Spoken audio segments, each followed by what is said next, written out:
Okay, now we are live. Okay, so I'm Okay, so inshallah we are starting to study Surah Al-Nisa. yes. Yeah, go ahead, Faraz. So we there. So it's often the case that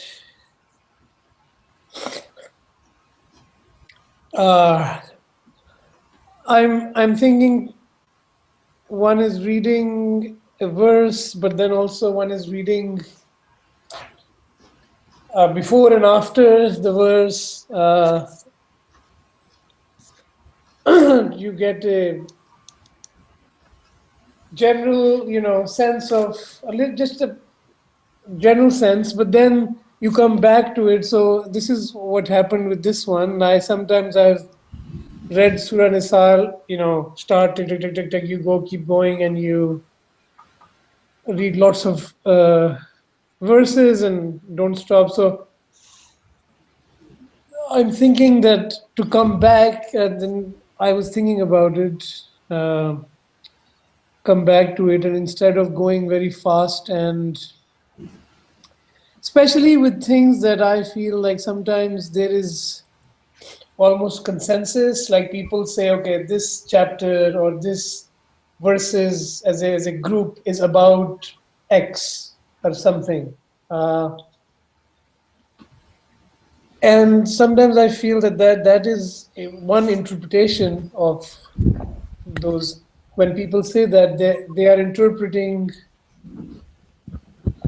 some way, and then that's why they are calling it, grouping it together, because that fits that interpretation, but it's not necessarily that. So sometimes when you come back, so one I'm trying to look more carefully, like not taking what other people are saying as, okay, this is about X topic, or this is this kind of verse, but just reading it as any other. I will read a verse and say, what is it? What is it? What is it saying? So, Mhm. so I came back, and I'm trying to switch between your screen window and the other one side. Let me. What's going on? So if I click on this, no, it doesn't go. Why? Because I have to close this, close this, close this. What happened to this? Okay. Uh, so this verse, we can read. أعوذ بالله من الشيطان الرجيم. يا أيها الناس اتقوا ربكم الذي خلقكم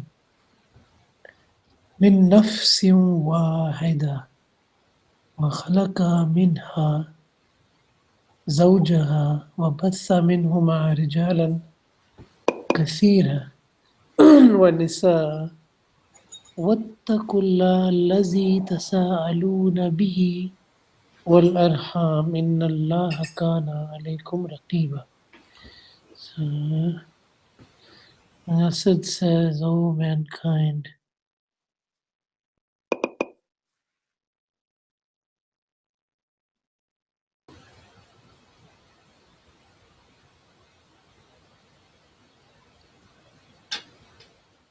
be conscious of your Rabb, who Allazi, one who created you out of nafs wahida, one living, and out of it created its mate, and out of the two spread abroad a multitude of men and women. And remain conscious of God, in whose name you demand from one another, and of these ties of kinship. Verily, God is ever watchful over you.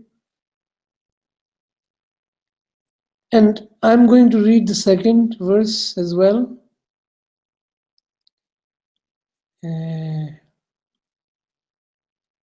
If you don't mind. Yeah, sure, go ahead. So it says, وَأُوتُوا الْيَتَامَى أَمْوَالَهُمْ وَلَا تَبَدَّلُوا الْخَبِيثَ بِالطَّيِّبِ وَلَا تَأْكُلُوا أَمْوَالَهُمْ إِلَى أَمْوَالِكُمْ.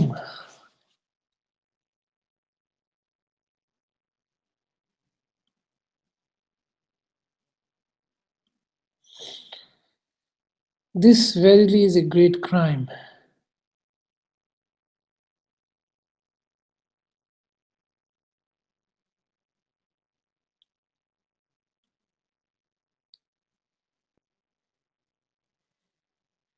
Yusuf? Yes, I'm here. Okay, so sometimes it looks like you're going on mute or something, or it's getting stuck. I don't know. Yes, I just put it to mute time to time. Okay, that's fine. Because sometimes I thought it was disconnected. Okay, that's fine. I'm here. So is there a constant noise in the background or you hear me well? I hear you well. There's no noise. Okay, okay, good. Because my computer has a big fan. It's making a lot of noise here. I see. If the microphone is canceling it out, then we're good.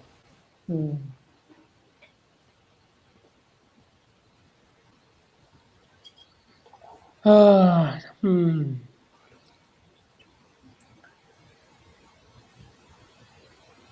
So if you don't mind, shall I start with a question or would you like to make some comments before I start bugging you? Yes, no, please. Yeah, go ahead. What are you thinking? Yeah. So there might be a lot of things to discuss before the point that I will ask, but the first thing that attracts my attention is, so it starts with, يَا أَيُّهَا النَّاسُ اتَّقُوا رَبَّكُمْ. Should be maybe discussed, but الَّذِي خَلَقَكُم مِّن نَفْسٍ وَاحِدَةٍ. So what does that mean? He created you from a single, one living entity, the way Asad translated this, but nafsun wahida. So what does it mean that we are created from nafsin wahidatin? That's wahida, yes. I guess if I were to take it with the historical reading, it would be we all are created from Adam.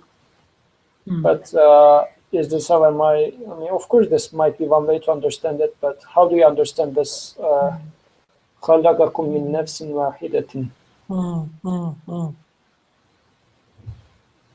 And this should be kind of a reasoning or excuse for me to اتقوا ربكم. As if be God conscious or be in taqwa, because I mean the rest is just kind of a description of who I should be conscious of. So this is why I guess the rest is important because it's a justification or the description of for whom I should be conscious of, to whom I should be conscious about.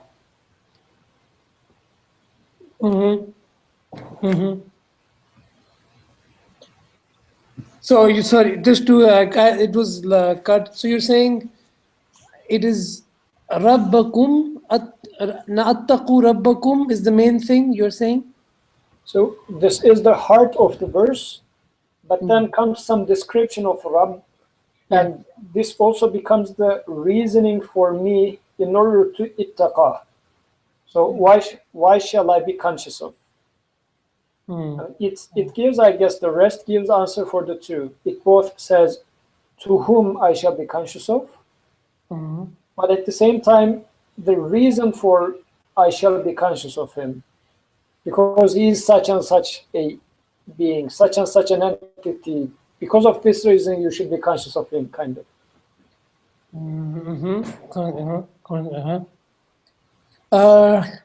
Right. So maybe we can say,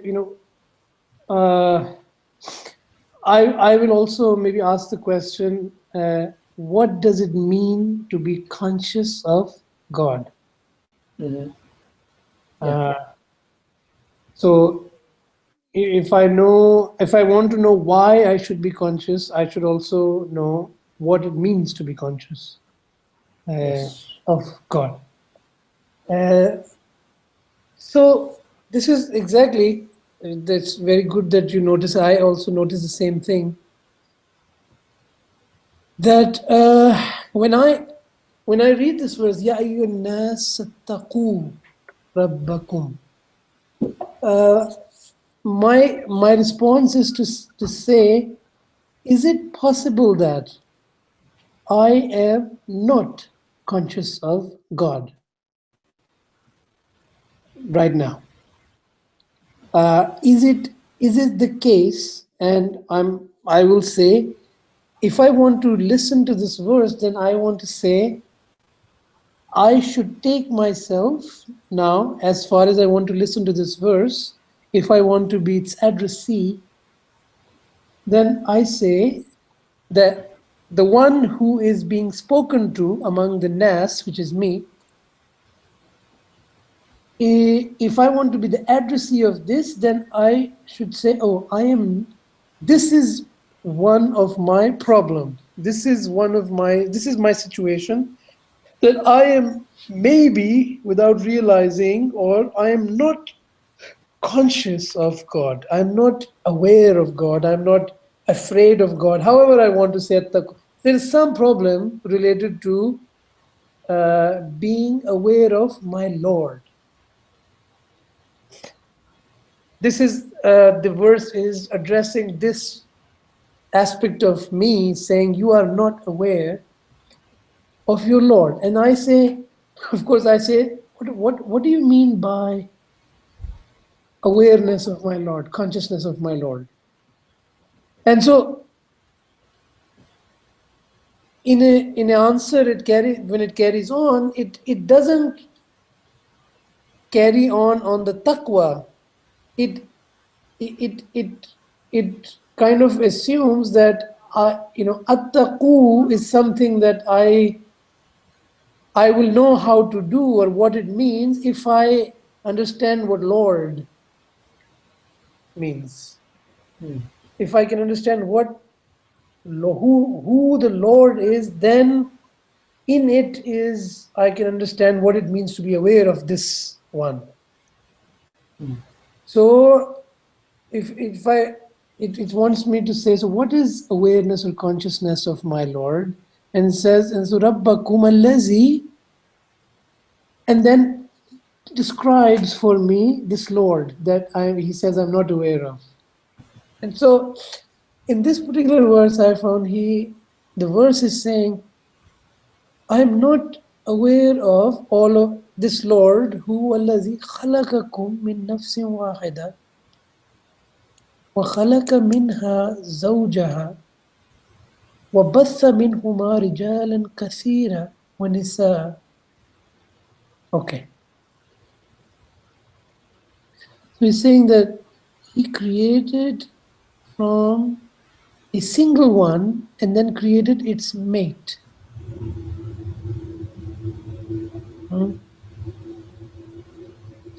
He was single and created its mate. وَبَثَّ مِنْهُمَا رِجَالًا كَثِيرًا وَنِسَاءً. And then it says, so what is it telling me? What kind of Lord is this? What is this Lord? The Lord is the one who created lots of human beings. Lots of human beings. And the first part is he says created one and created its pair from it. Its pair. So what I understand is, so let's keep in mind the zawj, there is zawj, the pair, the pairness of creation, pair. Then وَمِنْهُمَا رِجَالًا كَثِيرًا وَنِسَاءً. So there is also the idea of kathra, lot. There is pair and there is lots of human beings. Okay? وَبَثَّ مِنْهُمَا رِجَالًا كَثِيرًا وَنِسَاءً. And now, when it says, Wattakullah. Now again comes back to wattakullah. Wattakurabbakum. So wattakullah now says, so this is the Lord, that is, I'm going to call Allah. Allazi, again, now, again says, so Allazi is again describing who, Allah who, tasa'aluna bihi wal arham. Okay. So now, here Allah is, who is Allah here, Allazi? Tasa'aluna bihi. Bihi. So the He is who? Allah, billah. And so it's, if you say Allah is the name of this Lord, what it's really saying is Bismillah. Bismillah, right? You will tusa'aluna wal arham. So what you ask,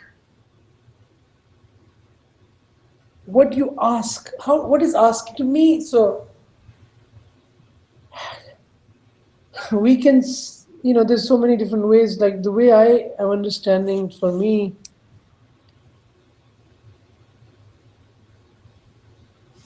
is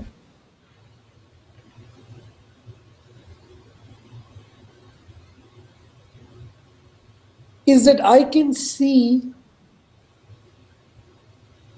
the Lord who creates in pairs. And I can understand this pairs is that things match each other. So for example, I am created and I'm a man and there is a woman. Or I am created with the need for, I have eyes and there are things to see. And there are pairs. I have, male and female and day and night. So we can talk, but in this particular verse, I think the focus in this verse is human beings. Mm-hmm. It is going to talk about human relationships, and it is saying, in the human beings there are pairs, but not only at the individual level there is pair, but the men and women that I find myself among or with, we can call it society or people, kathiran, the men and women around me. And I can say, who are the men and women around me? Like I find most immediately. So for example, my family, my mother, my father, my wife, my children, my relatives, my teachers, my friends, so on. The people I find around, with whom I have transactions, with whom I ask something and they give me, or who ask me something and I give them. My social relations, my relationship with other people. It is in this realm, he says, that you interact with other people in somebody's name. You ask of your needs of each other and what you want from each other in somebody's name. Tusa'aluna bihi. So, wal arham. So it is saying, look, for us, you might say God created the sky and God created the world and somebody's there who takes care of this and this. Are you aware? Are you aware of the sustenance that is coming to you in the form of what comes through human relationships, through your asking of a need and that need being fulfilled in human relationships. Do you realize that when you are interacting with other people, you are, and who do you count on? Who do you depend on? Who do you receive from? When you, for example, ask your child to do something and listen to you and he listens, or when you ask from your, when you get, for example, love, you want love and loyalty from your spouse. In whose name do you receive or expect this loyalty? Whose love and loyalty comes and satisfies your heart there for this, the love? Where do you get it from? Are you aware? And the verse is saying you're not aware for us. That's why I'm asking you to be aware that when you are interacting with lots and lots of men and women that I have created around you, with the people, you don't see that it is bi ismi rabbikum, that you are getting what you need, that you are asking and you are receiving what you are getting. The smile of your wife to you is, do you realize that this is sustenance for you from your Lord, who is satisfying your need for love? You are receiving from him this sustenance. So in the realm of human relationships, I feel this verse is saying the sustenance of your Lord that is in the tusa'aluna bi ismillah, that the what that you do you realize the sustenance that you should get if you realize that it is in his name, the Lord's name, not your own name and not in the name of other things, but in your Lord's name. Bi ismillah, tusaluna bihi. Bihu billah. Allah is the name of the Lord. So tusaluna bihi wal arham. And then finishes by saying, Inna Allah kana alaykum raqiba.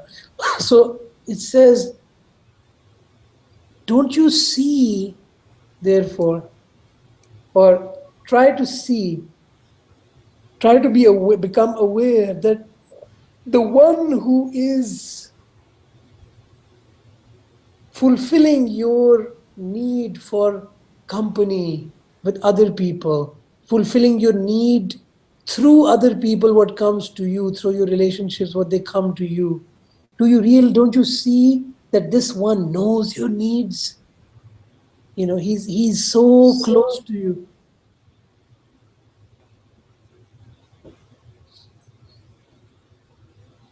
So that he is watchful over you. The Quran uses so many different types, like this, the idea that God is watching, that God knows.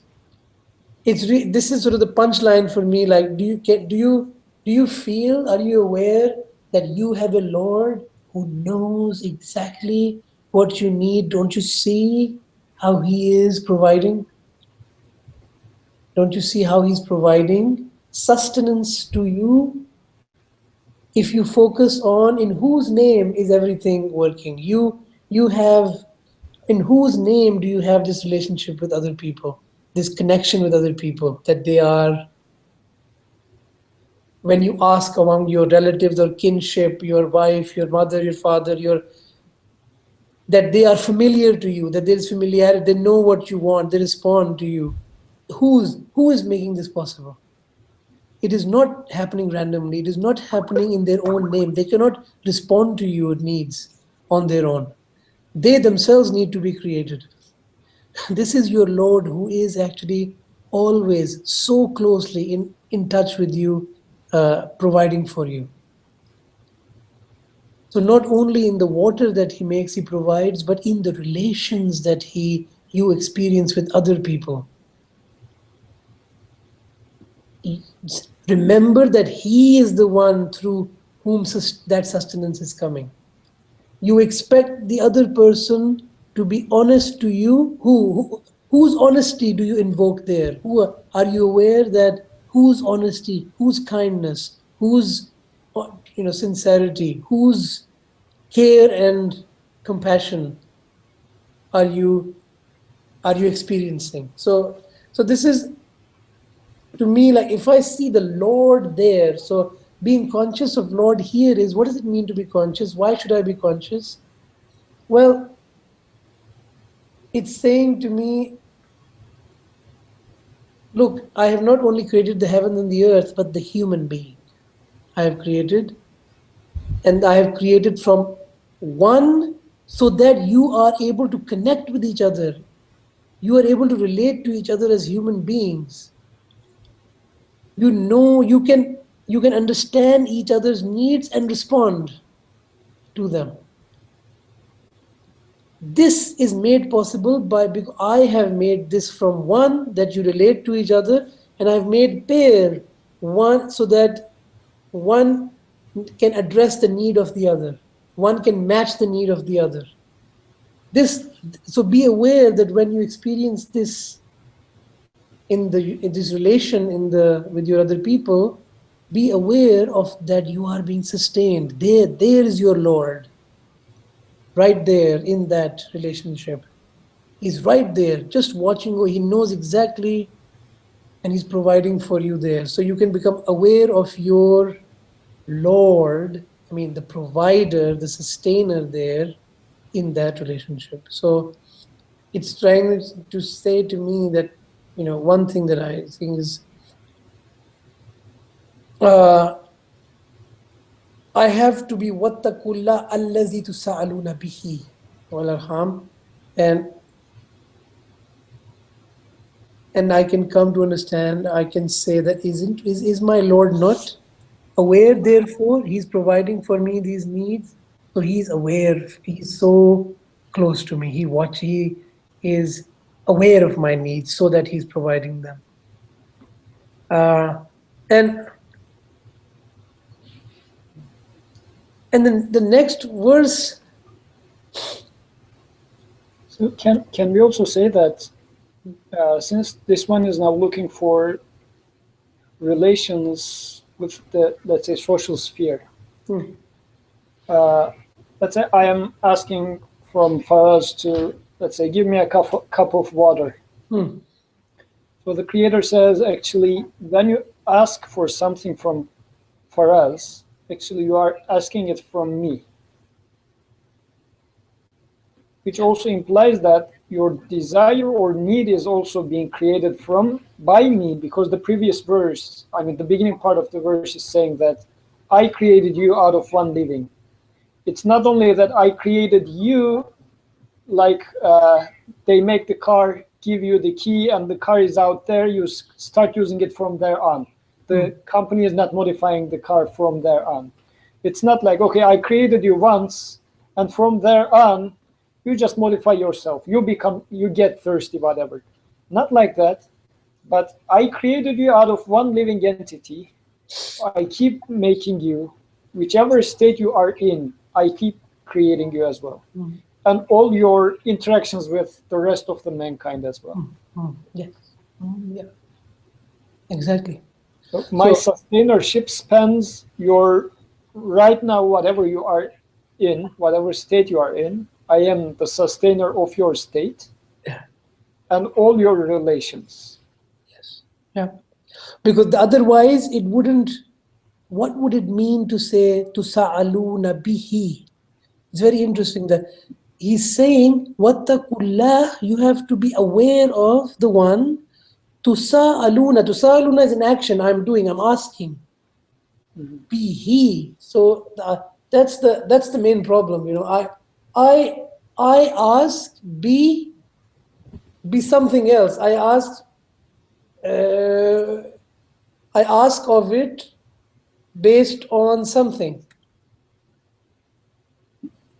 People should be nice to me or kind to me or relate with me and I relate with them in my own name, in the name of just being human beings and humanity, in the name of some society or culture or religion, whatever. And here it's clear that no, there is the one whose sustainership you are counting on, depend on in order to ask for what you need. So this one, it is his. Whatever you need is coming from. That's what you need to become aware of. Whose is it? The one that you are, the one that is sustaining. The love that sustains you, whose love is it? The kindness that sustains you, whose is it? The honesty, the compassion, the wisdom, whose is it? That is manifest in that relationship with and that is the live active manifestation of that is your Lord. So become aware of your Lord there in your actions. Become aware of that Lord. uh,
So again, in the next verse, we came across orphans again. yeah. Says وآتوا اليتامى أموالهم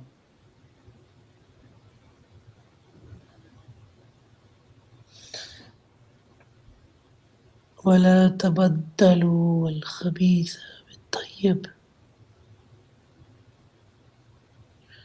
ولا تأكلوا أموالهم إلى أموالكم إنه كان حوبا كبيرا.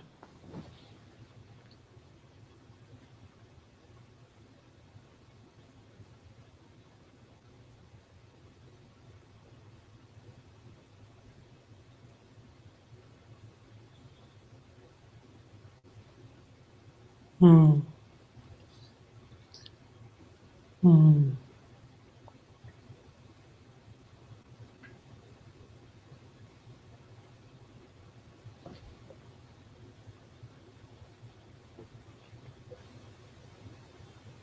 Who is yatim?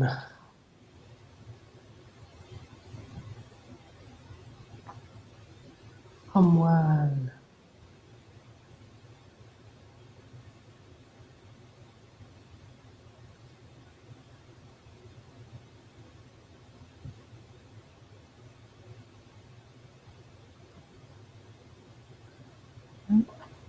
Yeah, who are these yatim and how is this tied to the third verse? Yeah. Well, I'm not even gonna go third first, but I'm going to say like 1 and 2. Okay. So this is very, I think, important to ask. وَآتُوا الْيَتَامَى. Who is it speaking to? Who is the yatim here? Mm-hmm. أموالهم. What is the mal of the yatim? لا تبدلوا خبيث بالطيب. What is خبيث? What is طيب? ولا تأكلوا أموالهم. What does it mean to eat the mal of the yatim? And with my own mal, and it is huban kabira. How is this huban kabira? So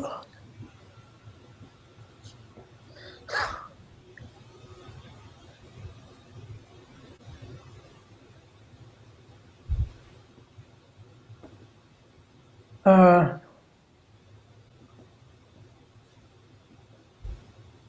so I think one can understand it, of course, I think many different levels.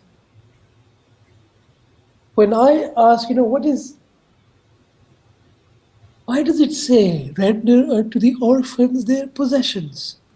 Atu al yatama amwalahum.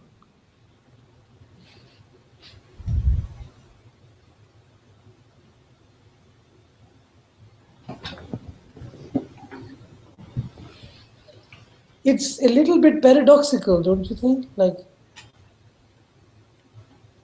the mal of the yatim. What is the mal of the yatim? What is the mal of the yatim? Uh,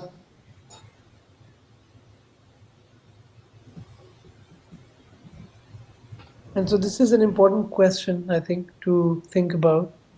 How am I? Because depending on how I will understand this, then I will understand other things. Yeah. وآتوا اليتامى أموالهم ولا تبدلوا الخبيث بالطيب. Right? So I have to ask the Quran to tell me who is the yatim?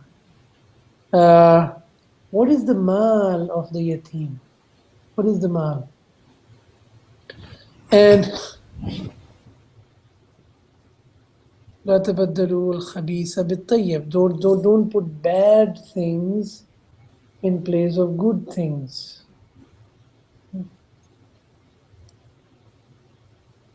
ولا تأكلوا أموالهم إلى أموالكم. Consume their possessions together with your own possessions. Eating possessions. إنه كان حوبا. Maybe we can read the third too. وإن خفتم ألا تقسطوا في اليتامى. وإن خفتم لا تقسطوا في اليتامى فانكحوا ما تاب لكم من النساء مثنى وثلاث والرباع فإن خفتم ألا تعدلوا فواحدة أو ما ملكت أيمانكم ذلك أدنى ألا تعولوا.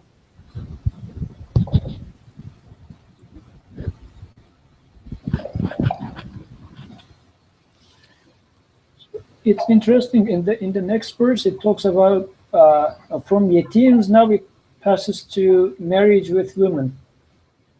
When it was mentioning yatim and being unjust to the yatim, I mean in the third verse it says if you are fearful of not being equitably to the yatim, to the orphans, then get married with women such are lawful to you. But what is the relation in there? Because it didn't mention yatim as the female yatims, for example. It said, actually, it used masculine plural for the plural of yatim, if I'm not wrong. So here, yes, exactly. So here, then I think, so for me, like here comes the option. If someone says these are ayat, or that I am supposed to, they are indicating something, this guidance, or you say no, they are orders that something to be done. These are like commands to be executed. Or is it guidance or ayat? So, to me, this is two different things. Because how? So, for example, if I say, وآتوا اليتامى أموالهم ولا تبدلوا الخبيث بالطيب ولا تأكلوا أموالهم إلى أموالكم إنه كان حوبا كبيرا. Now, I can read this and I can say, this, hello? Yeah, I'm here. I am here, Faraz. This is who is the one in whose name, from the previous verse, tusa'aluna. So remember it says, wattaqullaha allazi tusa'aluna bihi. So in that verse it says, wattaqullaha allazi tusa'aluna bihi.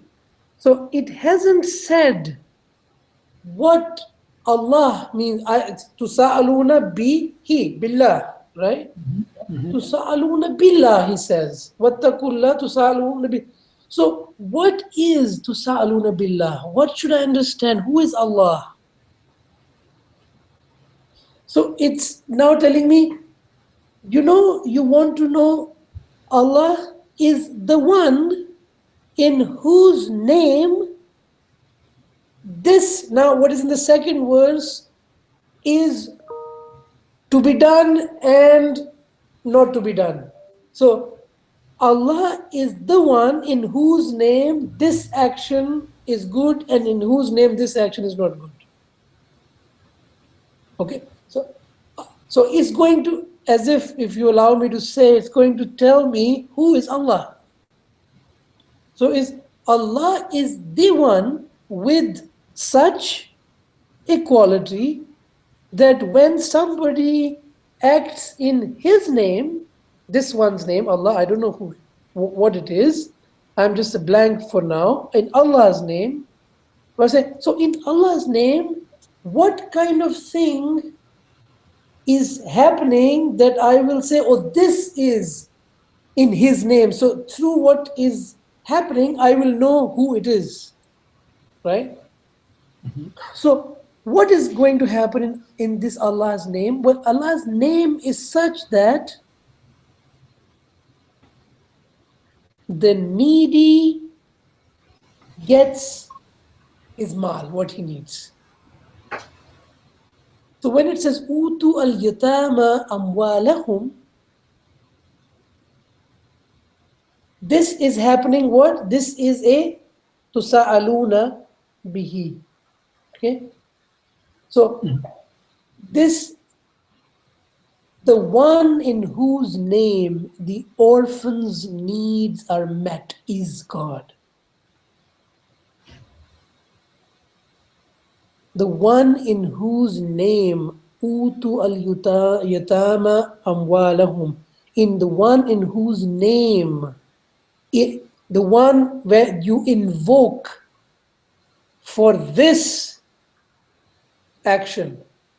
You see an orphan, a needy one, a deprived one, and he gets what he needs. The one in whose name such an action would happen is God. So when it says Utu al-yatama amwalahum, I have to remember, read it like what the start of the verse. It's saying, look, I'm trying to make you conscious of God. Okay, and this is an ayah. This is a sign. I'm trying to guide you. How do you become? So the one who you are going to be conscious. How you're going to learn this? You're going to learn this. I'm going to tell you by thinking about this sign as if this is a sign to you. I'm reciting a sign to you, that a sign to who your Lord is that Utu al yatam amwalahum. This is an ayah. This is a sign. So read the sign now. What is this pointing to?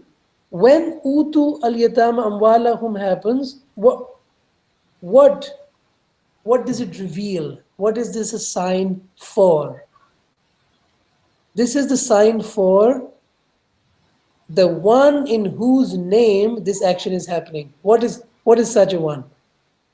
Such a one is a provider. Such as a one is a one who meets the need. So such is the one. So it is telling me, when I am yatim and my need is fulfilled, when somebody else is yatim and I am doing something, or someone is doing something to meet their need, every need that is met of someone who needs it, everyone who is in a deprived state and their need is met, that is the sign for me to see who this Lord is, in whose name this is happening. So this is a sign. Utu al-yatama amwalahum ولا تبدلوا الخبيث بالطيب. Again,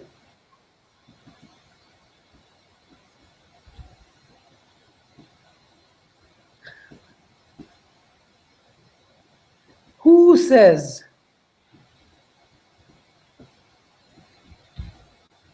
that this need should be met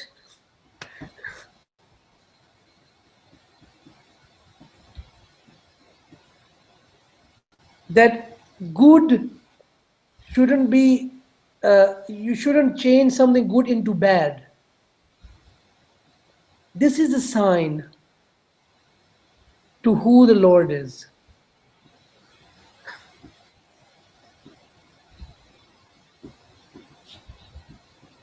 وَلَا تَأْكُلُوا أَمْوَالَهُمْ إِلَى أَمْوَالِكُمْ إِنَّهُ كَانَ حُوبًا كَبِيرًا.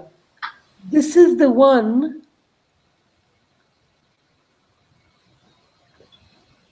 So what is لَا تَأْكُلُوا أَمْوَالَهُمْ إِلَى أَمْوَالِكُمْ? So that, what does it mean?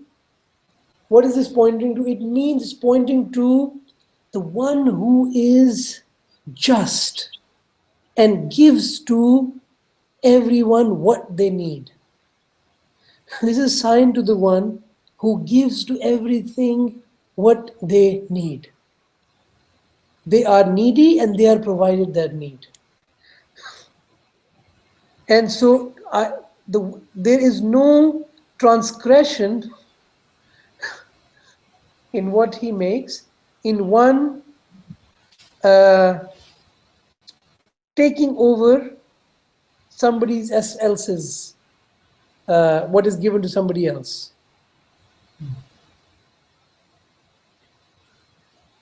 So when he says, do not eat, do not consume their possessions together with your own, so is it like when I consume something as if it is my own, so I do not observe lordship over there because I'm already claiming ownership over my own property.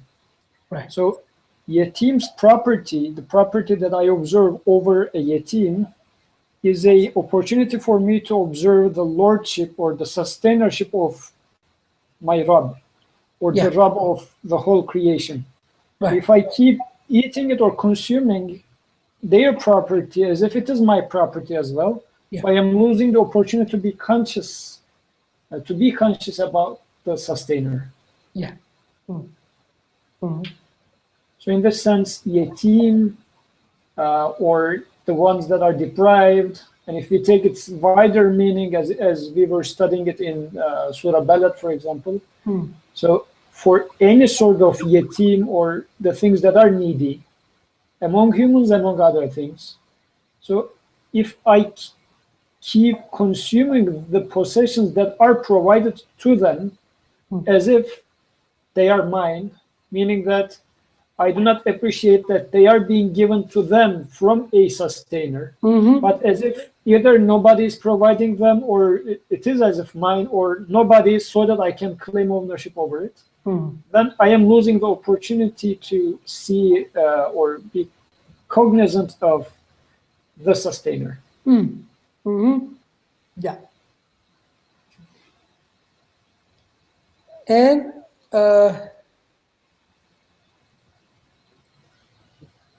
this kind of substitution is huban kabira.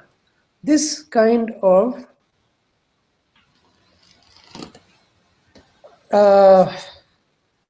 let's say, what is provided by God for the people, to say about it that it is coming from them or coming from me or coming from something else, this is what makes it khabith and not tayyib. It is something that it is attached to me. It makes them indebted to me or to other things that it is coming from. And this is a huban kabira. This is a big wrong. And it makes it khabith. It falsely claims it to be either from nobody or from me or from the things themselves. This is what I understand, that this, looking at these things in this way, seeing them as either purposeless and blind, not showing me anything, or seeing them as coming from me, and therefore thinking that I deserve, I'm indebting them because I am giving them something, so they are in debt to me, is a great crime. It's a big wrong. I'm falsely claiming this to be my property. I am falsely claiming what in fact comes to them through their Lord and their sustainer, and claiming it is coming from me, or saying that it is coming from them to me, for me to see it is coming from somebody else to me and not the sustaining of my Lord, is to turn it into a khabith. It's not tayyib anymore.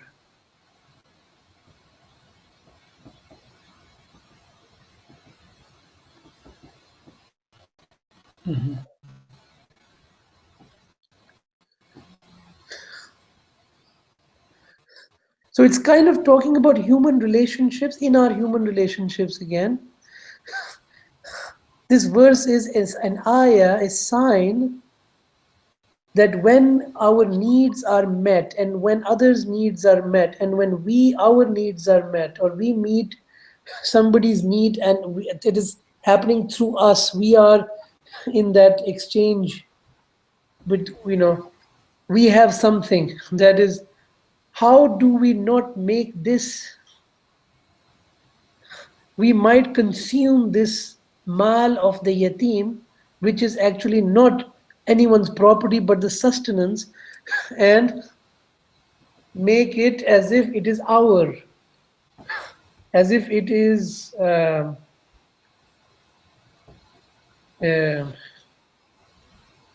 yeah, that it is, if it is coming from us or it belongs to us. And by so doing, I become unaware of my Lord, the sustainer. I can't remain aware of sustainer now. And this became a crime.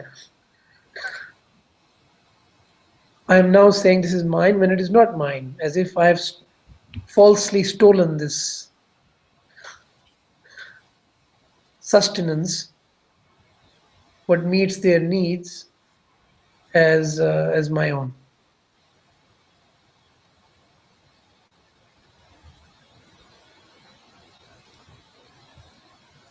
And I guess then the substituting bad things with good things, apparently it feels like, at least to myself, to my nafs, consuming the property is, I am gaining something, I am obtaining something. So it looks like it's a profit. It feels like profit on the surface. Yeah. But here he says, no, actually, you were supposed to leave it as it is, as the mal of yatim. Do not claim ownership over it. Yeah. By claiming ownership over it, you are not gaining anything. Instead, you are losing it. As it stays as its property, or as it stays as it is given to it, then you can more easily recognize about your sustainer, about the sustainer, which is better for you. Yeah. Claiming ownership over it, although it feels better for you, it is worse than staying as it is over there. Right. Right.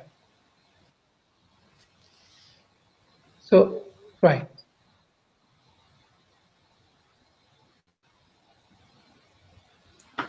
So I'm just repeating what I understand. So it might be a repetition, but just to wrap up my head.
So maybe instead of saying the property of yatim, it makes more sense to say that the sustenance of yatim. So the what of the yatim? So instead of saying the possession or the property of yatim, it now makes more sense to me to say that it is the sustenance of yatim. So do not claim ownership over the sustenance of yatim. Right. So, but once you call it sustenance, then it doesn't make sense to say that you can claim it anymore. So, yeah, you're right, but I, you can say it, but the Quran presents it like, amwal, because that's how you will see it. yeah, But I see. instead of seeing it as mal that is to be claimed, instead see it as sustenance from their Lord. And sustenance from my Lord. Also, I am the yatim also. Yeah. Uh, and so it is very interesting. The third verse is very interesting.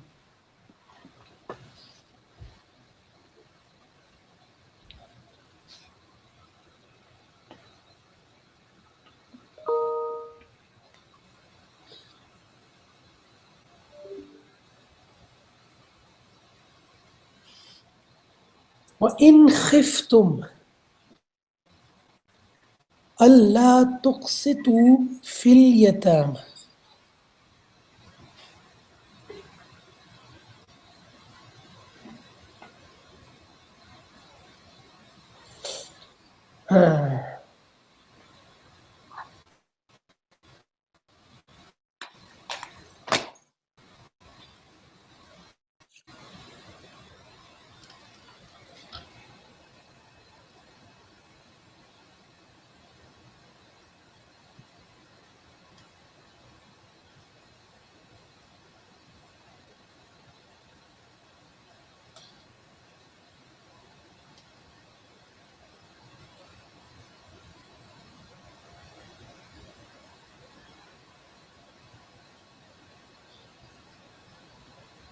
Now, this can be, I think, understood again many different ways. But the way I, I'm thinking about it right now is that it's very interesting to ask myself: have I ever khiftum? Have I ever felt fear? And I should ask myself: have I ever felt the fear of not dealing justly with those in need?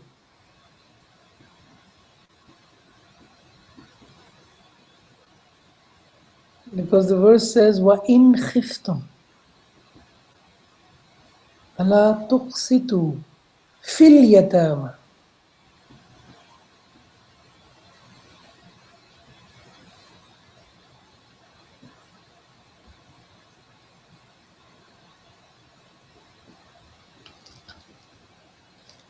And to me, this sort of goes back to the first verse. And this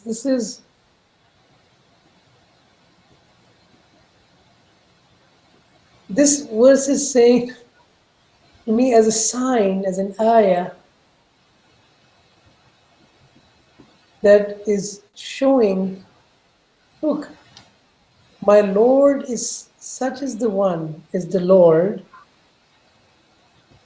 that one who is acting in his name will have fear of being unjust. Where does fear of being unjust and not being fair, the fear of being unfair, where does it come from? It comes from fairness.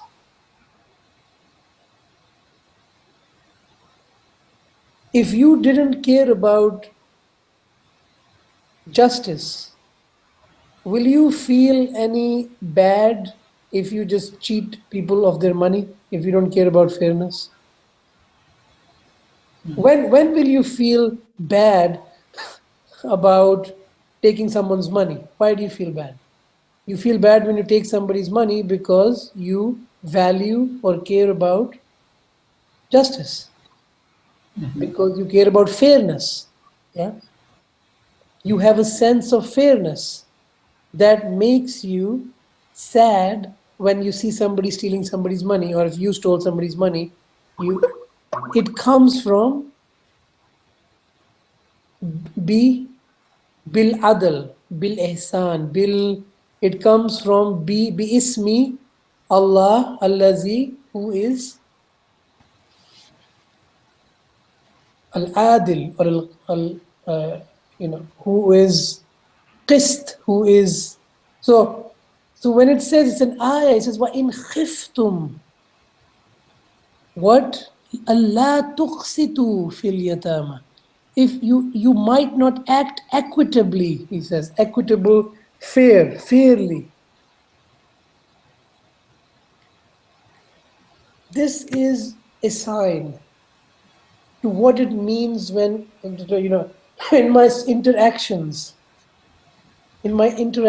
with other human beings around me.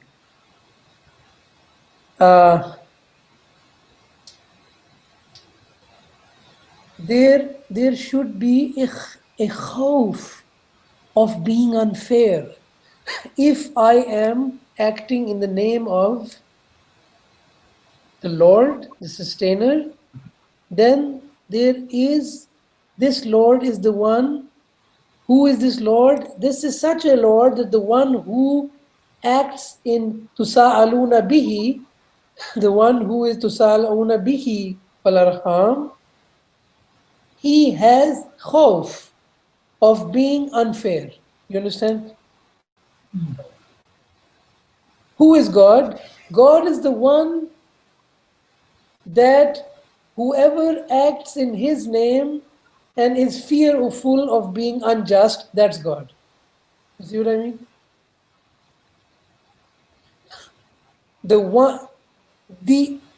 The justice out of which a person will be afraid to act unjustly is God's justice, is God's fairness. That is who my Lord is. Mm-hmm. It is the one in whose name I want to be just with other people, and I want other people to be just with me. When I want my wife to be fair with me, and when I want my friend to be just with me, when I want to be just with other people, when I'm afraid to be unjust, this is my Lord. There I will find my Lord. وَإِنْ خِفْتُمْ أَنْ لَا تُقْسِطُوا فِي الْيَتَامَى.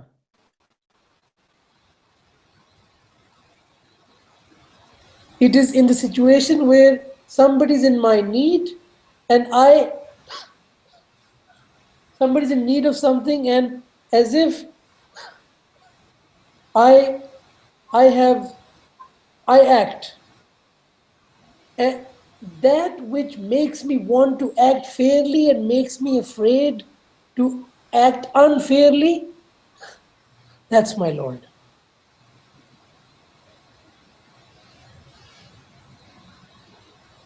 But so how is this going? Well, I guess you are trying to tie this back to being conscious about my Lord. Am I correct? Yes. So then if I am worried about being unfair to the needy one, then through this fear of being unfair to somebody else, Yes. following this fear to the consciousness of my Rabb. Mm-hmm. So is this what you are saying, or you are saying something else? Sorry, say the last part again. So let's say I have the feeling of fear of being unfair to the needy. Mm-hmm.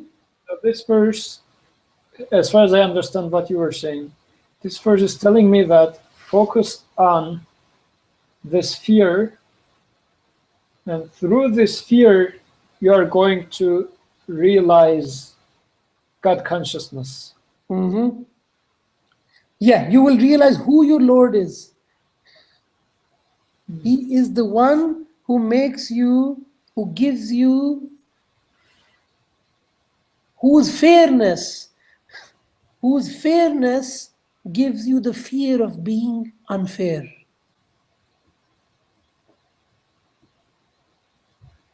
Okay? This is the ayah saying, وَإِنْ خِفْتُمْ أَلَّا تُقْسِطُوا فِي الْيَتَامَى.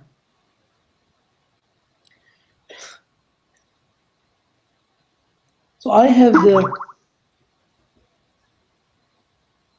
to think about, because it is a condition here. وَإِنْ خِفْتُمْ, if you fear that you are not going to be fair, right? So I have to ask myself, do I have this fear? Am I afraid? Am I afraid of being unfair? Because if I'm not afraid of being unfair in his name, in the name of, so in whose name? In the name of the one who is making me fearful of being unfair in my relationship to somebody. Right? Then in whose name? And that's one's name I'm going to act. The verse is saying this, وَإِنْ خِفْتُمْ أَلَّا تُقْسِطُوا. Okay, that's what it's saying in this verse. But from the beginning it has said, وَاتَّقُوا اللَّهَ الَّذِي تُسَأَلُونَ بِهِ. So I have to say, okay, this ayah is saying, who is this one in whose name I am going to تُسَأَلُونَ بِهِ? I'm going to ask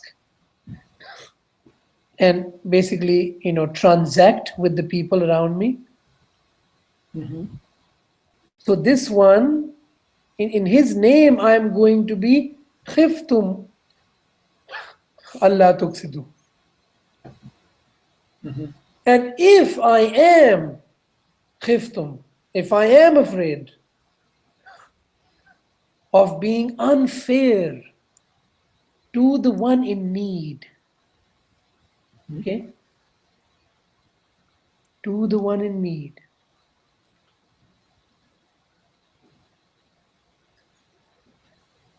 then in this one's name, the one who is fair, the one who is just, because I'm afraid of la tuksitu in his name. And then in the name of this one who is just to the ones in need, and then as an action that is manifesting the fairness and justice of this one towards those in need, out of being afraid of being unjust, being afraid in his name, the name of the just, the name of the one who meets the needs of the needy. In the name of such a one,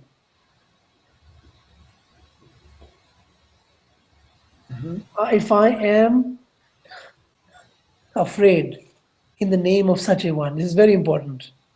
If I'm afraid, وَإِنْ خِفْتُمْ, if you are really scared, if you fear being unfair, and from the first verse we know, in the name of the one who creates in pairs and who is providing the needs of everything. In the name of this one, when I feel therefore afraid that something is in my capacity to do, and if I don't do it, it will be unfair.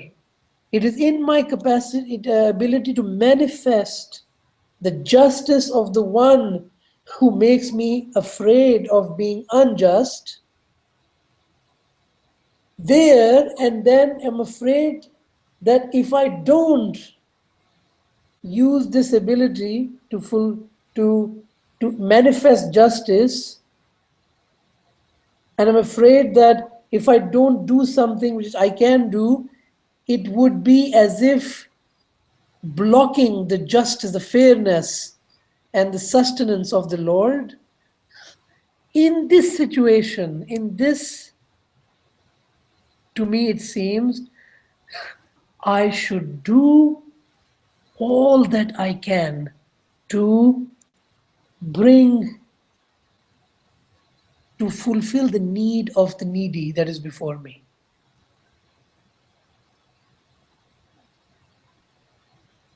And to the point that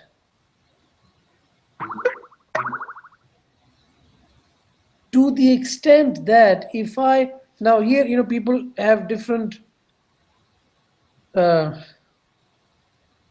understandings here. I don't understand this as to mean, Asad puts in the bracket, marry other women.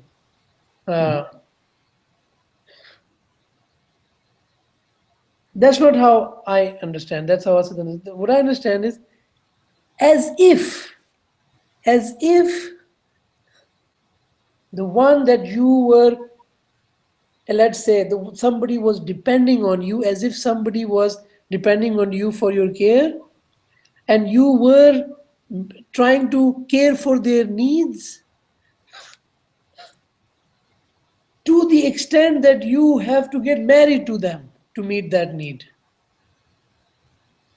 To the extent that if you have the ability to meet the needs of more than one, even two or three or four, to the extent that if, for example, they were a woman and you were a man, that you had to get married to them to actually make them uh, your responsibility for the rest of your life. To that point, to that extent. So you're afraid that, for example, you can meet the need of someone for 1 day, maybe 2 days, or you can meet their need for a whole life. And not the need of one, you can meet the need of 2 such people for whole life, or 3 such people, or 4 such people, or more of such people for the whole life. To this extent, you are aware that your Lord is sustainer who provides, that should you have this, you are so afraid of being unfair and so afraid that you are not acting in the name of the one who provides the needs and is just and fair.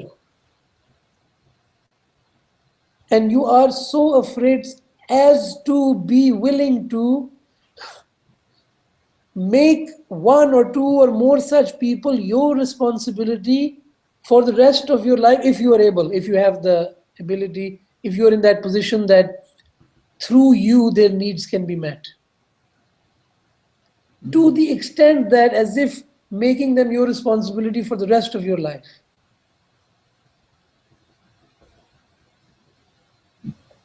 Such is your Lord. Such is the awareness I can have of my Lord as the provider.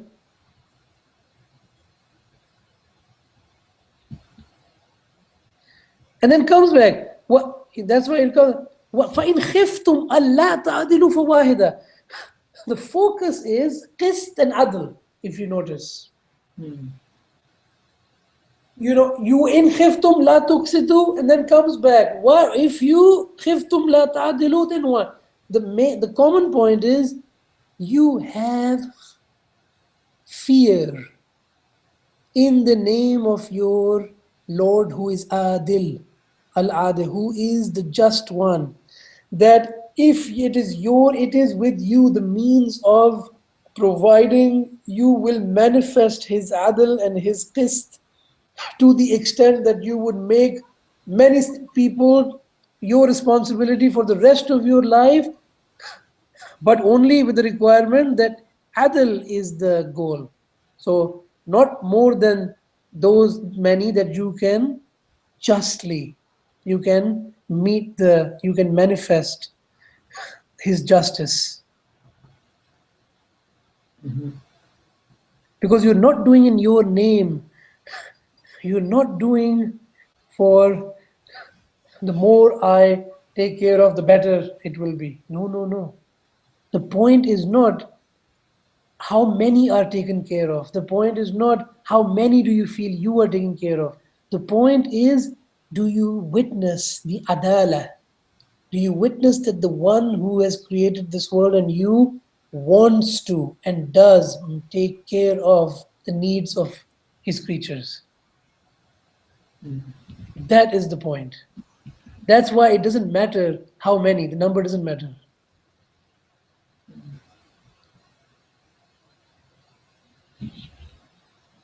Because it comes and says, أَوْ مَا مَلَكَتْ أَيْمَانُكُمْ. I understand malakut aymanukum, the ones you have the capacity or have been given the means to serve the needs of.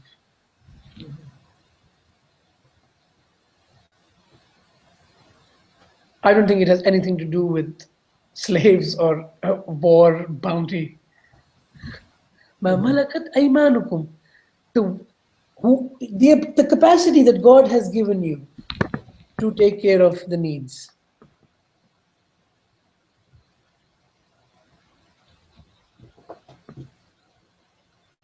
ذَلِكَ أَدْنَى أَلَّا تَعُولُوا.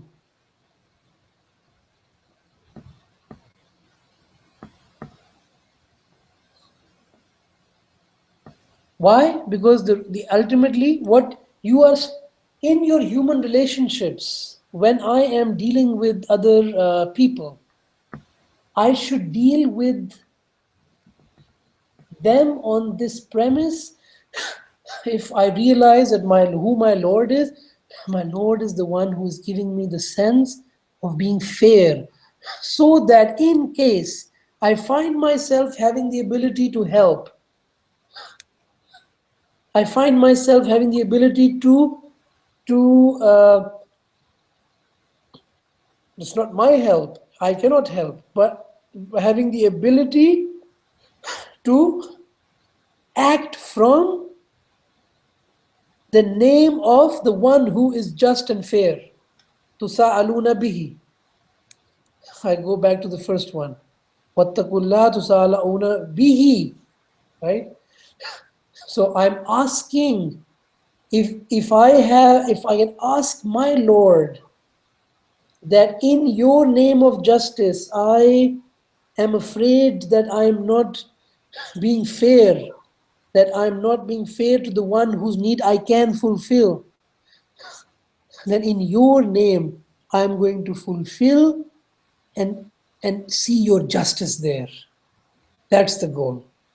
To the extent that I can see that you are the just one.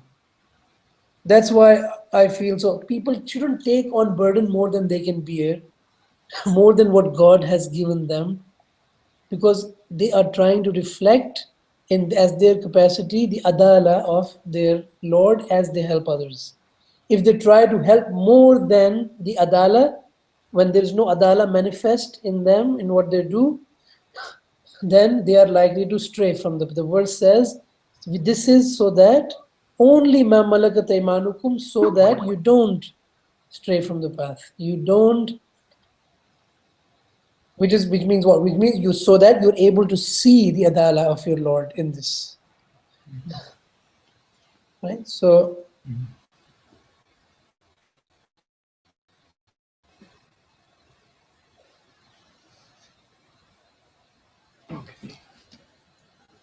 So again, وإن خفتم ألا تقسطوا في اليتامى فانكحوا ما تاب لكم من النساء مثنى وثلاث ورباع فإن خفتم ألا تعدلوا فواحدة أو ما ملكت أيمانكم ذلك أدنى ألا تعولوا. So just to summarize what I understand from what you said. So in this verse, so first of all, the focus was on if you are fearful. Focus to here. If I am feeling the fear to be unjust, then this is by him making me fearful of being unjust. So it is by his name I am fearful. So first pay attention to that. Then if I am fearful of being unjust, then he says being unjust to the needy one, to the yatim, to the deprived one. And then he says, so the way that you interpreted ankihu, فَأَنكِحُوا, so nikah in this sense is taking, for example, for the case of a male, it is taking a woman, promising to take care of the woman for the rest of her life. So it is like ultimately being the guardian, if you like, of a person. So in the previous case, if I was being fearful of being unfair to the needy one, tying back to the previous verse said, do not claim ownership over the property of the needy one. Now this verse is inviting me just to the opposite of it, saying that instead take care of the needs of the needy one in the name of the just. And not only 1, 2, 3, 4, but still if you are fearful of not being just to those, then do it within your capacity, even if it is to the one, only a single one. So number is not the point in here, but the point is to be conscious about the just one, the sustainer, and the creator. So Rabb, Allah, and Adil. Yeah, right. That's why I said, "Ma malakat aymanukum." It's very so. I have a certain capacity, certain means provided to me. Right? I should realize that these are means provided to me. What is malakat imanukum is to be tusa'aluna bihi. I have to use it, I have to transact with it with others in His name. So that when I care for the need, I must offer this care or receive this care in His name. So when I am fair, what is the name there? The fair one, the just one. He says, when I'm treating with others, it's saying fairness and adl is the way to go in human relationships. You, in human relationships, the way human beings are, you want to be, there has to be adl in the human relationship. That should be the guiding name. Adl and qist. Because you are afraid of la tuqsitu, which is saying, be aware that in your human relationship, qist is very important. It is, and the fear for being unfair should remind you who your Lord is. The Lord is the one who is fair. So manifest this and establish only those relationships in which you can manifest this. Establish your relationship with the needy one to the extent that you can manifest other. And primarily, so whatever else you manifest, for example, love, you want to have love in the relationship. But don't try to love in a way that leaves other to the side. So for example, don't love so much and then come around and say, I love you so much, but you don't love me that much. So has to be in adl. So because that's not yours, it's God. So you have a certain capacity, don't transgress, don't try to. So what you within your capacity to address the need, that much that is what you should do. Don't try to force something to be something more than what you are given. So as long as what you are given is sufficient for you to recognize who the Lord is. But for your ego, it may not be enough. You may want to claim more for yourself too, but it'll be a false claim. It will just be a lie to you that, I am more loving than the love that my Lord has given me for something. So it is to recognize one. I can recognize more and more how much He is taking care of, how generous my Lord is, and how merciful and just He is. And the more this I recognize, the more I will have malakat imanukum. You see what I mean? Like more will be available for me, and then I will be able to use more of it. So then, can we also say that in here, being unjust can also be understood as being unjust to the names, divine names, being unbalanced? Yes. Exactly. Yeah, this is out of balance. When someone claims something more than that makes him go out of balance, he doesn't actually witness the adala, the balance there, and doesn't see the Lord, cannot act in the name of the one who generous and just one, and it becomes a burden, makes it a burden on himself. Then in fact he cannot tusa'aluna bihi. See what I mean? Then he is condemned to just act on his own name. And of course, then his own always finds less than what he wants. So he wants to be loving in his own name, but then gets frustrated and because doesn't find enough love in him to love the people he doesn't like.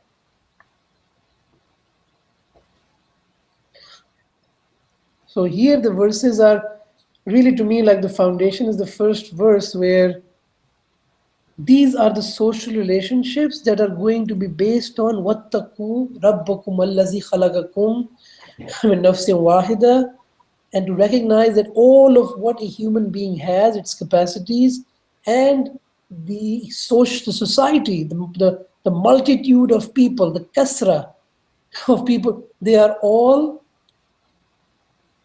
exist there, and I am supposed to interact with them as individuals and as, you know, and the individual capacity of each person, and what manifests in the social relationship as showing who my Lord is, who the Lord is, who the sustainer is, who the real Lord is. And it is in His name I should be aware of this, who is Allah, tusa'aluna bihi.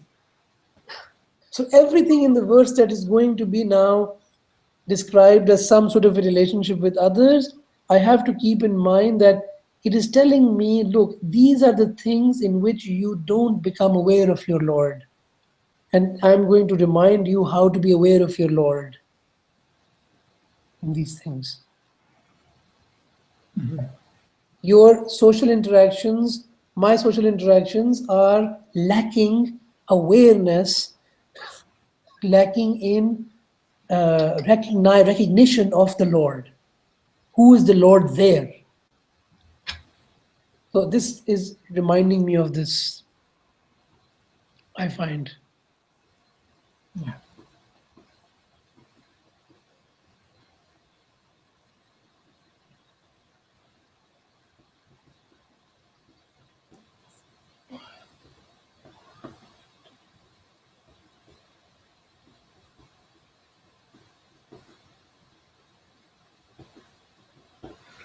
Okay. So shall we stop here? Yeah, maybe we stop here. Maybe we can go back and think more about it. Maybe you can read few more verses in the forward and come back to the first one and see if something more we can say or think differently or however you feel. Okay. We can continue from the next verse next time. Inshallah. Inshallah. Yeah, I mean, I will try to again read the first three and just collect what we told Yeah. altogether. Inshallah, we will continue from the third one. And we can, yeah, as you said, start from the first, make a quick summary, Yeah.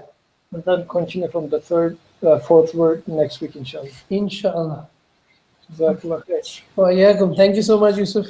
Thank you. See you next week, inshallah. Assalamu alaikum. Assalamu alaikum.